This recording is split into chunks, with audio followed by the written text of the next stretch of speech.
মাদারীপুরের মডেল মসজিদ প্রাঙ্গণ থেকে শুরু হওয়া ১.৫ শতাধিক মুসল্লির একটি ঝটিকা মোটরসাইকেল র্যালি, কিংবা ঢাকার যাত্রাবাড়ী ফ্লাইওভারে মধ্যরাতে ঝুলিয়ে দেওয়া সারি সারি সাদা কালো পতাকা। সাম্প্রতিক দিনগুলোতে বাংলাদেশের বিভিন্ন জেলা ও মহাসড়কে হঠাৎ করেই বেড়েছে কালেমা খচিত পতাকার প্রদর্শন। সাধারণ অংশগ্রহণকারীরা একে ইসলামের প্রতি ভালোবাসার বহিঃপ্রকাশ দাবি করলেও আন্তর্জাতিক অঙ্গনে এই বিশেষ রঙের পতাকার প্রতীকী অর্থ এবং এর আকস্মিক বিস্তৃতির নেপথ্যের কারণ নিয়ে এখন তৈরি হয়েছে নানামুখী বিতর্ক ও উদ্বেগ।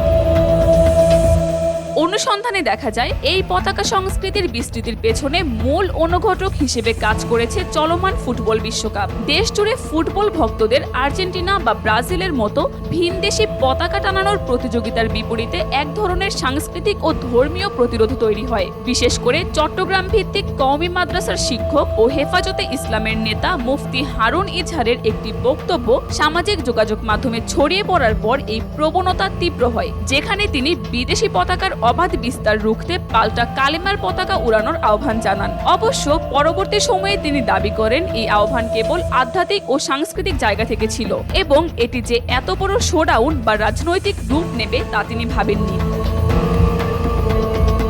তবে ইসলামের ইতিহাসে এমন কোনো নির্দিষ্ট পতাকার অস্তিত্ব আছে কিনা তা নিয়ে ব্যাখ্যা দিয়েছেন ইসলামী গবেষকরা। ইসলামী ফাউন্ডেশনের গবেষকদের মতে, ইসলাম ধর্মে নির্ধারিত কোনো রাষ্ট্রীয় বা ধর্মীয় পতাকার রেওয়াজ নেই। মহানবী সাল্লাল্লাহু আলাইহি ওয়াসাল্লামের আমলে কেবল যুদ্ধের সময় প্রতীকী পতাকা ব্যবহার করা হতো, যার রঙও বিভিন্ন যুদ্ধে ভিন্ন ভিন্ন ছিল।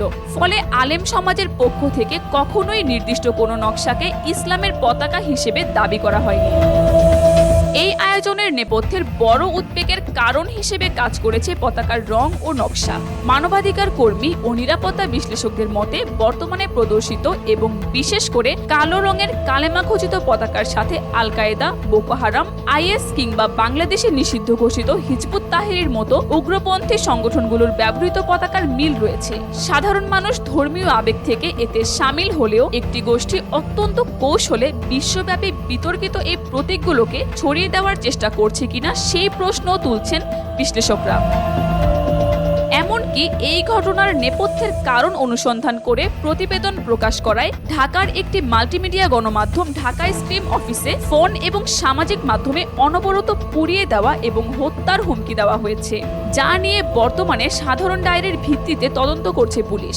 দেশের আইন শৃঙ্খলা রক্ষাকারী বাহিনী ও পুলিশ সদর দপ্তর জানিয়েছে, কোনো প্রতীক যদি উগ্রবাদী সংগঠনের সাথে সংশ্লিষ্টতার প্রমাণ বহন করে কিংবা জননিরাপত্তায় বিঘ্ন ঘটায়, তবে কঠোর আইনি ব্যবস্থা নেওয়া হবে। অন্যদিকে সরকারের পক্ষ থেকে ধর্মমন্ত্রীও স্পষ্ট করেছেন যে, ধর্মীয় প্রতীকের এমন রাজনৈতিক অপব্যবহার ও বিভ্রান্তি সমাজে বিভেদ তৈরি করে, যা কোনোভাবেই কাম্য নয়। কাকলি আখতার, দেশকাল নিউজ।